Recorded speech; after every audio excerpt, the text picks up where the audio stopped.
नमस्कार दोस्तों। आज हम लोग 2017 में पूछे गए यूपी टेट के इंग्लिश पार्ट को डिस्कस करेंगे। 30 क्वेश्चंस कौन कौन से थे जिन्हें 2017 के यूपी टेट एग्जाम में पूछा गया था। चलिए देखते हैं। सबसे पहले तो जो लोग चैनल पर नए हैं वो लोग exam coach official YouTube channel को सब्सक्राइब कर लें। और उसके बाद में आपकी जानकारी के लिए बता दूं कि यूपी टेट में पूछे गए बाल मनोविज्ञान के क्वेश्चंस की भी सीरीज हम लोगों ने स्टार्ट की थी, जिसमें लगभग सारे क्वेश्चंस को कंप्लीट करा दिया गया है, तो उसे भी देख लें। और अब हम लोग पढ़ते हैं पहले क्वेश्चन पर। क्वेश्चन है, complete the following sentence with correct conjunction. Complete the following sentence with correct conjunction. सही कंजंक्शन क्या होगा? ही had not paid his bill, his electricity was cut of. तो इसमें जो सही होगा बट का कोई सेंस है नहीं, आइदर अनलेस का भी नहीं।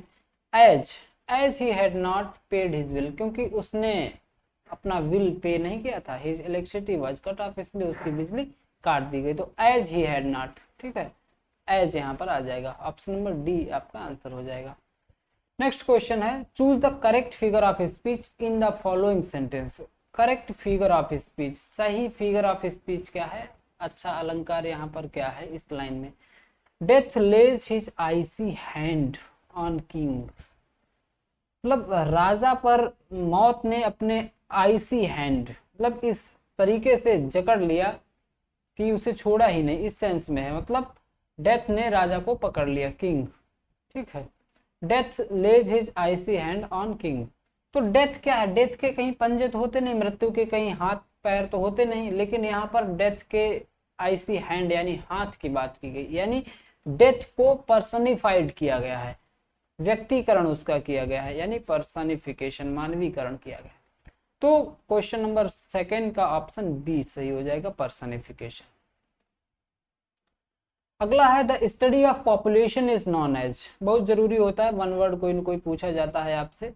तो जो पॉपुलेशन की स्टडी होता है उसे कहते हैं डेमोग्राफी। डेमोग्राफी को कहते हैं जनसंख्या का अध्ययन करने को डेमोग्राफी कहते हैं। इकोलॉजी आप जानते हैं कि पारिस्थितिकी को कहते हैं। एस्ट्रोनॉमी जो है आपका अंतरिक्ष शास्त्र होता है। और जियोलॉजी होता है कि पूर्वजों के इतिहास का अध्ययन जहाँ पर करते हैं उसे जीनियोलॉजी कहते हैं, ठीक। तो थर्ड का ऑप्शन सी सही हो जाएगा। क्वेश्चन नंबर 3 का option C, demography.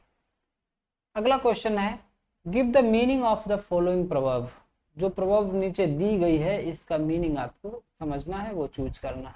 A word in hand is worth two in a bush. कहने का मतलब ये है कि अ वर्ड इन हैंड, एक चिड़िया जो आपके हाथ में है वो ज्यादा अच्छी है। टू इन अ वश, जो दो झाड़ियों में बैठी है उनका पता नहीं वो हाथ में आए कि ना आए, तो इससे अच्छा है जो आपके हाथ में उसी पे भरोसा करो।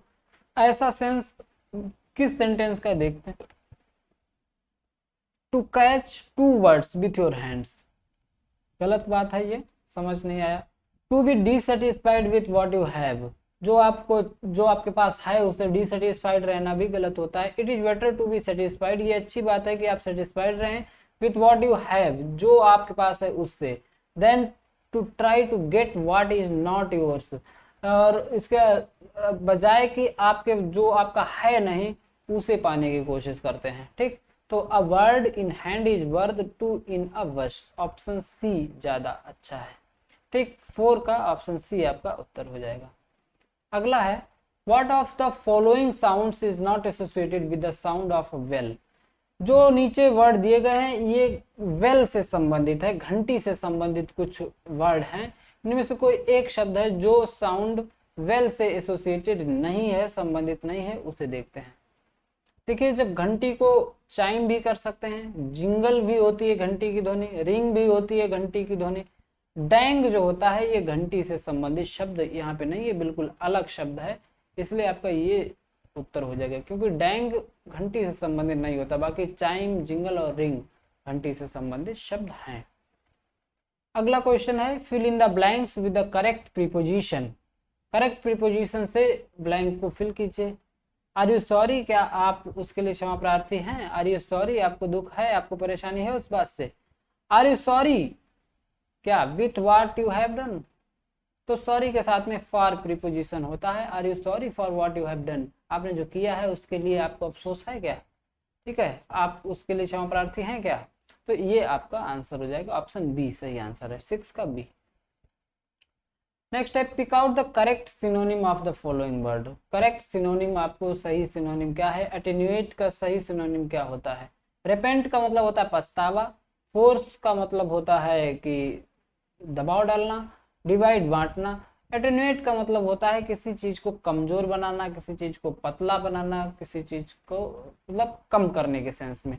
तो एटेन्यूएट का जो यहाँ पे सही सेंस देने वाला शब्द है वो है मेक थिन। तो 7th का डी हो जाएगा। नेक्स्ट है pick out the compound sentence. Pick out the compound sentence. Compound sentence इसमें से कौन सा है। To add to their troubles the servant run away. Having no money with me I could not give the beggar anything.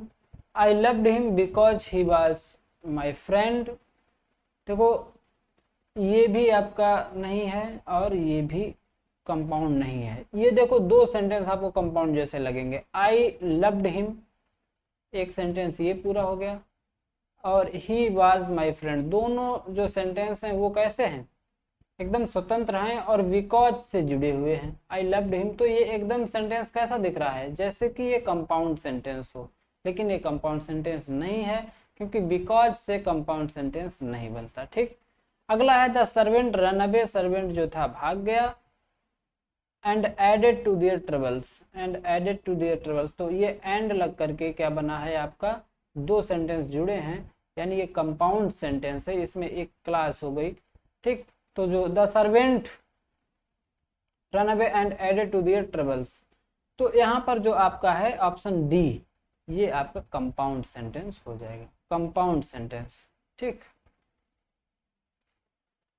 वैसे तो compound जैसा C option बहुत एकदम स्पष्ट दिखाई दे रहा था, लेकिन बिकॉज से कंपाउंड सेंटेंस नहीं बनता, ये बात ध्यान रखिएगा। Select the most appropriate preposition to complete the following sentence.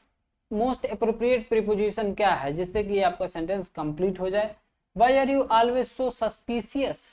Preposition कुछ फिक्स्ड होते हैं, जैसे एक शब्द आया है, कोई शब्द है, उसके साथ में फिक्स ही होता है कि अगर ये शब्द आ गया तो इसके साथ जो प्रीपोजिशन आएगा वो पहले से कंफर्म है कि यही आएगा। इसी तरीके का ये शब्द है सस्पिशियस, और सस्पिशियस के साथ हमेशा ऑफ ही आता है, ध्यान रखिएगा। Suspicious of me, why are you always suspicious of me, आप हम हमेशा हमारे प्रति सस्पिशियस क्यों रहते हैं।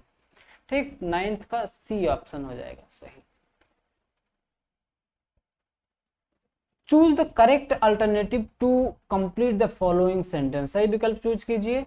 The headmaster to speak to you. The headmaster क्या है, इज वांटिंग नहीं, वाज वांटिंग नहीं, नन ऑफ द का कोई मतलब है नहीं। The headmaster wants to speak to you, जो हेडमास्टर है वो आपसे बात करना चाहता है, वो बोलना चाहता है। The headmaster wants to speak to you, यानी ऑप्शन नंबर ए बिल्कुल सटीक आंसर है। देखिए कुछ पैसेज है, पैसेज को कंप्लीट करने का जो सही तरीका होता है, सबसे पहले तो क्वेश्चन पढ़ लीजिए, लेकिन इससे संबंधित क्वेश्चन और भी होंगे 2-3, तो अच्छा रहेगा हम लोगों को यहाँ पे स्क्रीन पे जो पैसेज दिख रहा है इसे ही पहले पढ़ लेते हैं थोड़ा सा फास्ट स्पीड से। Antarctica is an icy continent in the south पोल।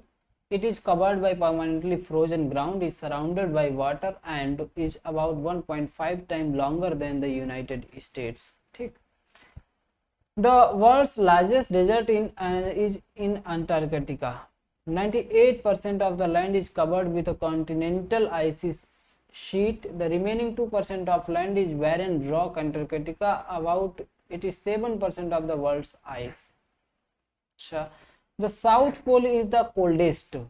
सबसे ठंडा है south pole, windiest and driest place on earth. The coldest temperature ever recorded on earth was at the South Pole. It reached as low as -128.6 degree Fahrenheit or -88.0 degree centigrade.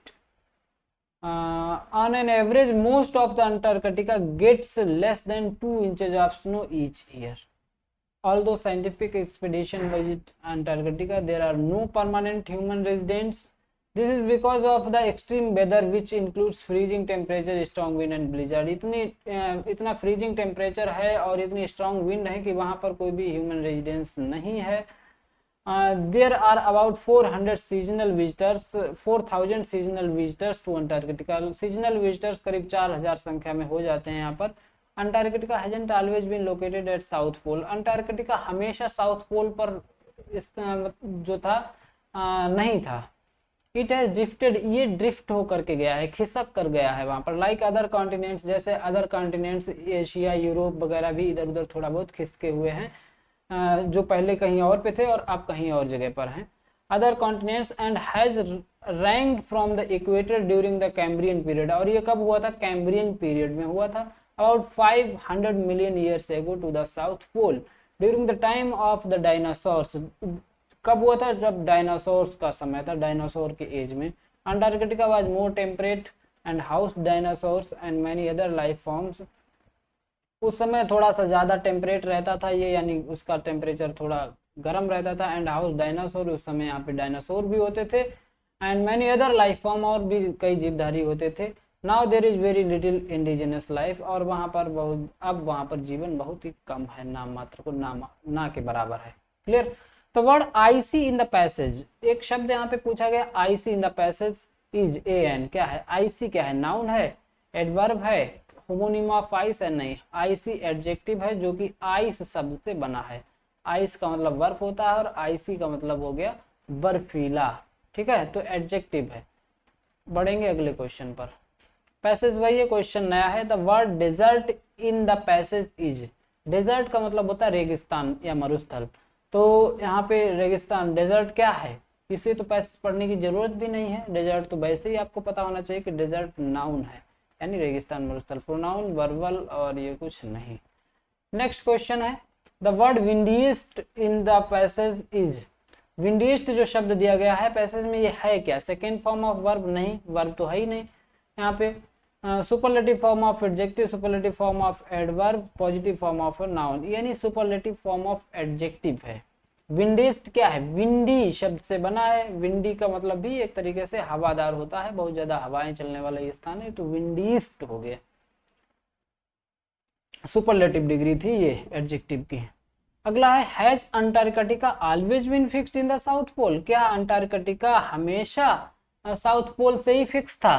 तो इसका जो answer है वो आप देख लीजिएगा, अभी यहीं पे कहीं पर हम लोगों ने पढ़ा था। Antarctica has not always been located at south pole. Antarctica हमेशा साउथ पोल से लोकेट नहीं था। It has drifted like other continents and has ranked from the equator during the Cambrian period. ये कैम्ब्रियन पीरियड में खिसक कर पोल के पास पहुंचा है। अंटार्कटिका हमेशा यहाँ पर नहीं था।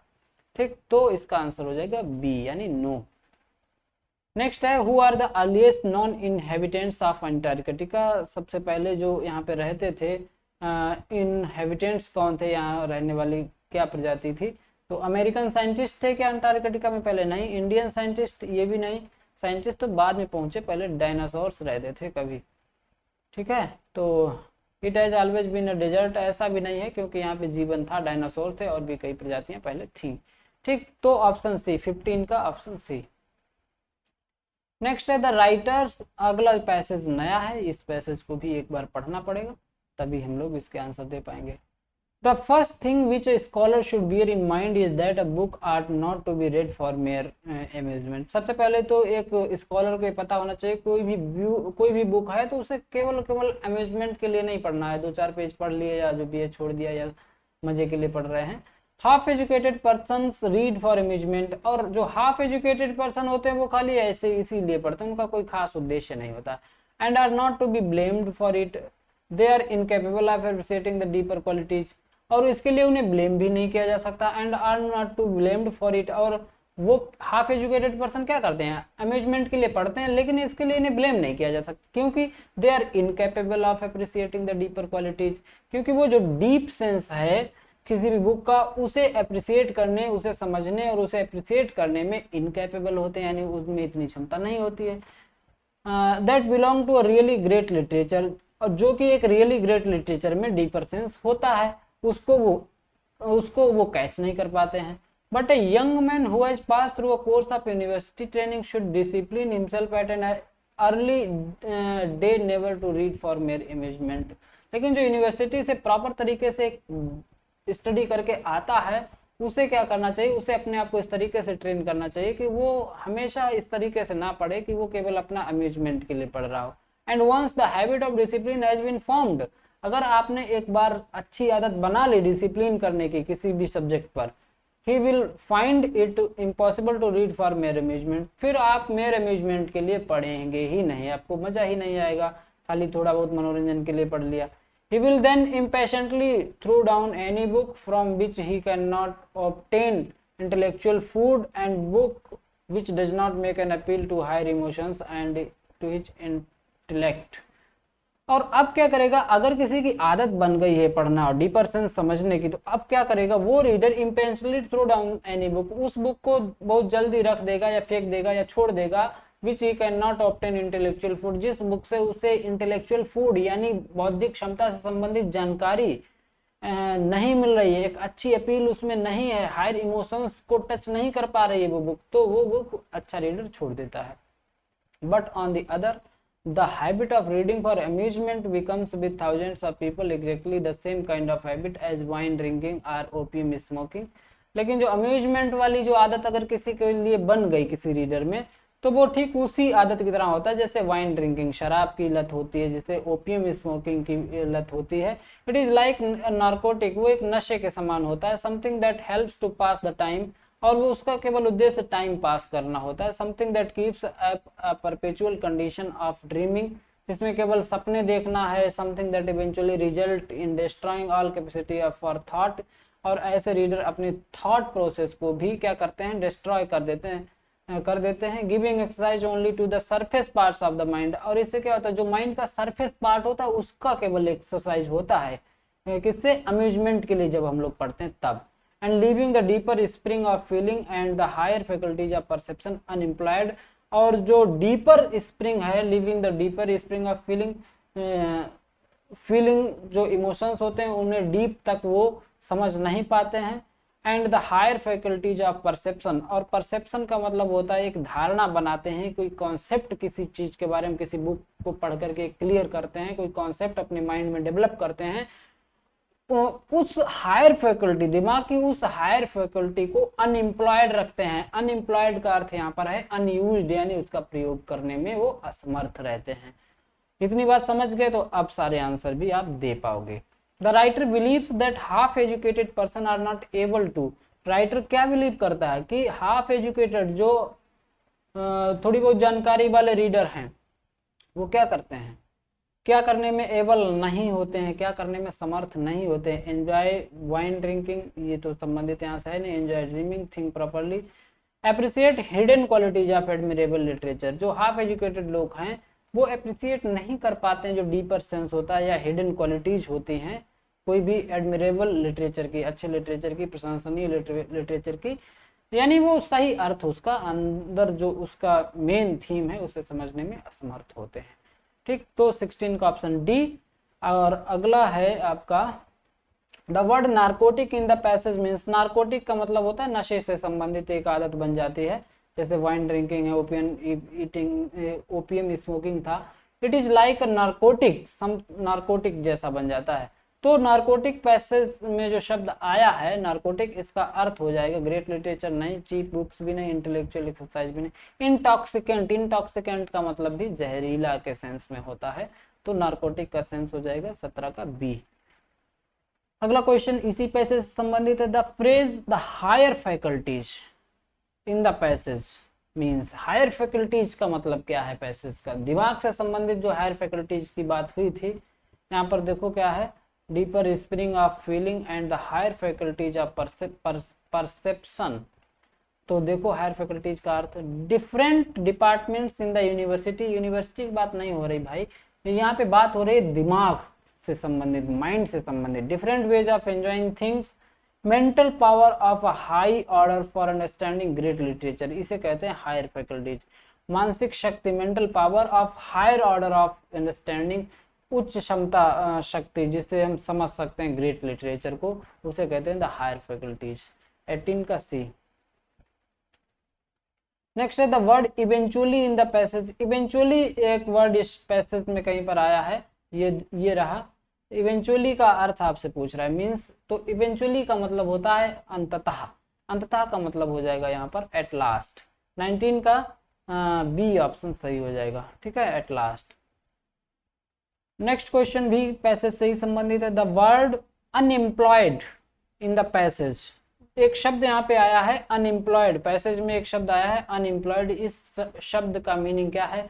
तो मैंने आपको बताया था कि क्या रह जाता है, the higher faculties of perception, जो परसेप्शन या कॉन्सेप्ट क्लियर करने की, एक कॉन्सेप्ट डेवलप करने की जो हायर फैकल्टीज होती है, सोचने समझने की जो क्षमता होती है, वो अनएम्प्लॉयड रह जाती है। अनएम्प्लॉयड का मतलब रह जाती है यहाँ पे अनयूज्ड रह जाती है, ठीक है, इसका अर्थ यहाँ पर ये है।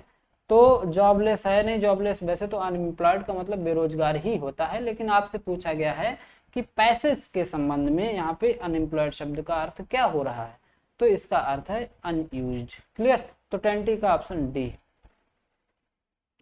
अगला, विच of the following is a correct expression, इनमें से कौन सा एक सही एक्सप्रेशन है? करेक्ट एक्सप्रेशन क्या है? As cheerful as a lark, एक जो रेडीमेड एक्सप्रेशन होती हैं उन्हें आपको याद करना पड़ेगा, क्योंकि वो जैसी भी बनी है रेडीमेड वैसी ही रहेंगी, उसमें अगर कोई बदलाव कहीं से दिखे तो वो क्या होगा, वही आपका आंसर होगा, वही मिस्टेक होगी वहां पर।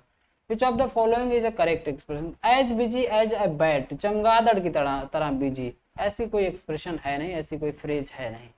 As happy as a donkey, गधे की तरह खुश होना, नहीं, ये भी बात गलत है। As cunning as a dog, as cunning, इतना चालाक, इतना चतुर, इतना धूर्त जितना कि डॉग, तो डॉग चालाक नहीं होता। As cunning as a fox होता, तब ये आपकी एक्सप्रेशन सही होती है, फॉक्स के साथ में ये बात सही होती है। इसी तरीके से as cheerful as a lark, इतना खुश जैसे कि एक लार्क पक्षी, ठीक, तो 21 का ए बिल्कुल सटीक आंसर है, ये एक्सप्रेशन बिल्कुल सही है।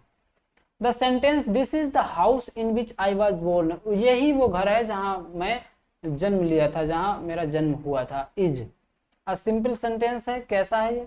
This is the house in which I was born, this is the house in which I was born, यही वो घर है जिसमें हमने जन्म लिया था। तो सिंपल सेंटेंस है या कंपाउंड सेंटेंस है? तो यहाँ पर ये है कॉम्प्लेक्स सेंटेंस, यही वो घर है, क्योंकि कॉम्प्लेक्स सेंटेंस में एक होती है क्लाज, और ये हाउस के लिए एक क्लाज का यूज हो रहा है। हाउस के लिए क्लाज क्या है?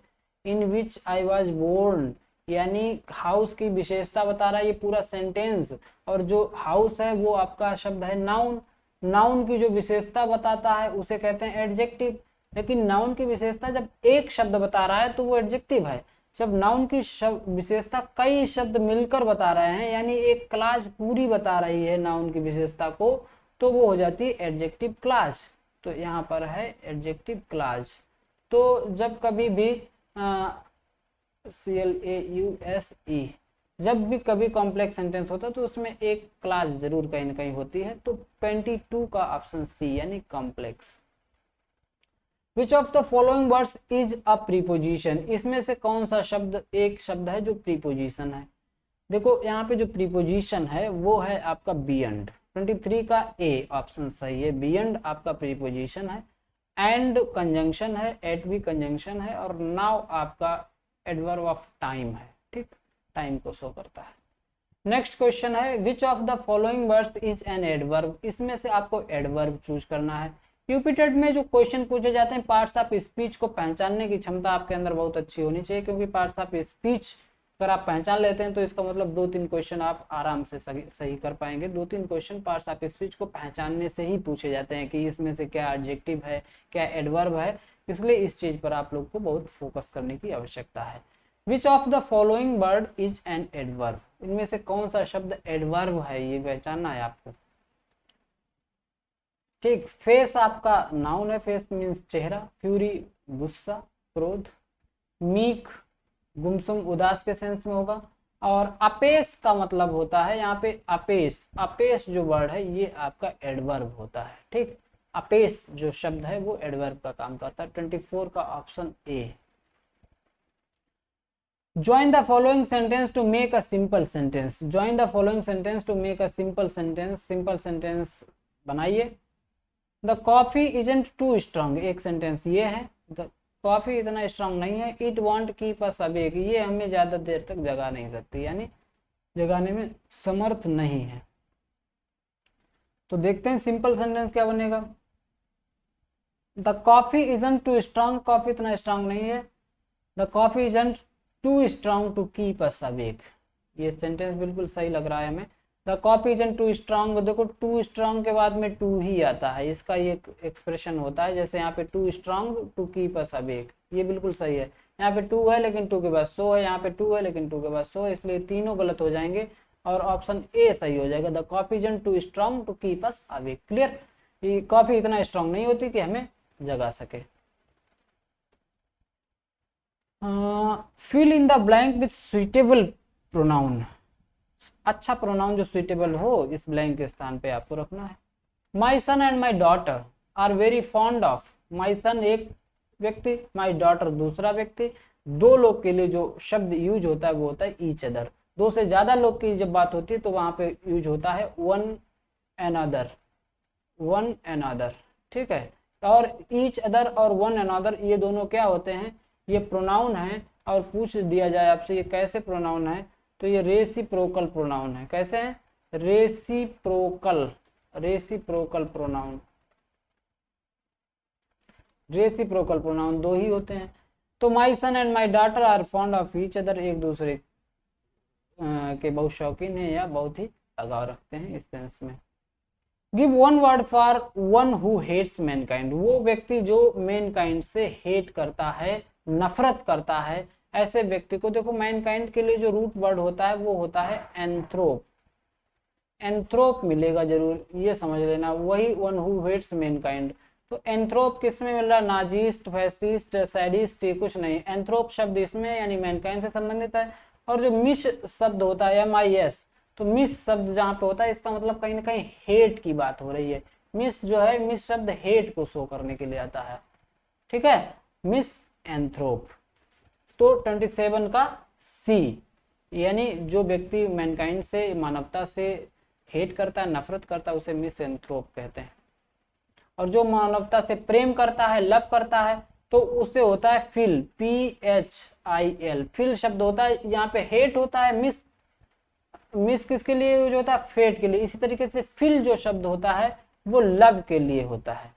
तो अगर यहाँ पे मिस एंथ्रोप है, हेट की बात कर रहा है, तो यहाँ पे मिस एंथ्रोप हो गया। अगर होता है यहाँ पे वन हु लव्स मैनकाइंड, जो वो व्यक्ति जो मैनकाइंड यानी मानवता से लव करता है, प्रेम करता है, तो वो यहाँ पे शब्द हो जाता है आपका फिल एंथ्रोप, फिल एंथ्रोप या फिल एंथ्रोपिस्ट, ठीक। तो ध्यान रखिएगा, मिस आए तो हेट का सेंस निकलेगा, जहां पे फिल आए वहां पे लव का सेंस निकलेगा। ये आपके लिए क्लू है। Transform the following sentence in a simple sentence ending with book, transform the following sentence into a simple sentence, simple sentence बनाइए एंडिंग विथ बुक, जिसका एंड बुक से होता हो। Late the book be given, यानी ये बात कहीं ना कहीं पैसिव की है, और पैसिव को आपको क्या बनाना, सिंपल सेंटेंस बनाना है, यानी इसको इसे एक्टिव बना देना है, बस ये सिंपल हो जाएगा। तो late the book be given, ये इंपेरेटिव सेंटेंस होगा कोई ना कोई, जिसमें जब इंपेरेटिव का पैसिव बनाते हैं तभी सब लेट का यूज करते हैं। और इंपेरेटिव जो होता है, जब सिंपल जो आपका इंपेरेटिव सेंटेंस होगा, एक्टिव सेंटेंस होगा, उसमें वर्ब सबसे पहले दी होगी।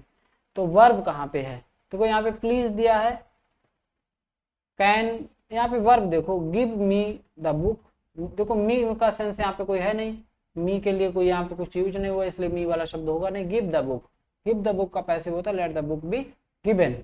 तो 28 का ऑप्शन बी बिल्कुल सही हो जाएगा। Give the book imperative sentence है, ये आपका सिंपल सेंटेंस हो जाएगा, और इसी का पैसिव क्या हो जाएगा, let the book be given. Transform the following sentence into a direct sentence, इसे डायरेक्ट बनाना है, और ये पहले से इनडायरेक्ट है। I asked Sheila if I might know her father, देखो I asked Sheila, I asked Sheila को इतना बनाना है आपको, if I might know her father. अगर यहाँ पे इफ दिया है, देखो यहाँ पे ये इफ दिया है, इसका मतलब ये सेंट क्वेश्चन है, ये जो सेंटेंस है वो क्वेश्चन है। इफ दिया हो कहीं पर या वेदर दिया हो कहीं पर, इफ दिया हो या वेदर दिया हो, तो ऐसे सेंटेंस क्वेश्चन मार्क जरूर लेकर के आते हैं, और इसमें वैसे तो चारों जगह पे क्वेश्चन मार्क दिया गया है, तो इससे हम पहचान नहीं सकते। आई आस्क्ड शीला को हम आई सेड टू शीला कहते हैं, ठीक। आई आस्क्ड शीला को आई आस्क्ड शीला भी नहीं रख सकते हैं, क्वेश्चन भी नहीं कर सकते हैं, टोल्ड तो होगा ही नहीं। आई आस्क्ड शीला को हम आई सेड टू शीला कह सकते हैं। और फिर इन्वर्टेड कॉमा आ जाएगा, इफ है तो क्वेश्चन शो करेगा तो कॉमा आ जाएगा, यहाँ जो आपका क्वेश्चन मार्क है इफ हट जाएगा।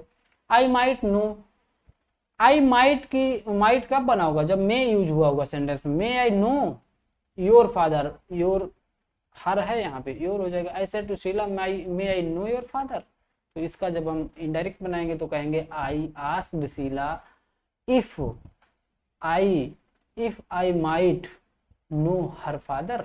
ठीक, तो ऑप्शन ए 29 का ऑप्शन ए बिल्कुल सही आंसर हो जाएगा। और अगला क्वेश्चन है और यही लास्ट क्वेश्चन भी है, fill in the blank to complete the following sentence. Following sentence को कंप्लीट करने के लिए ब्लैंक स्पेस को भरिए। The ministers are responsible, minister किसके लिए रिस्पॉन्सिबल होते हैं? The chief minister of the state for their work. The ministers are responsible to, ठीक है, the ministers are responsible to the chief minister of their state of their work, तो बिल्कुल सही answer हो जाएगा टू। मिनिस्टर जो होते हैं चीफ मिनिस्टर के प्रति रिस्पॉन्सिबल होते हैं। ठीक, तो 30 का ऑप्शन बी सही हो जाएगा। तो दोस्तों ये थे 30 क्वेश्चंस जो हम लोगों ने आज डिस्कस किए 2017 के क्वेश्चन पेपर में जो पूछे गए थे। नेक्स्ट टाइम पर हम लोग 2016 में पूछे गए इंग्लिश के क्वेश्चंस को भी डिस्कस करेंगे। तो साथियों आज के लिए इतना ही है और मिलेंगे नेक्स्ट क्लास में। तो till then keep learning and keep practising. Thank you, thanks for watching.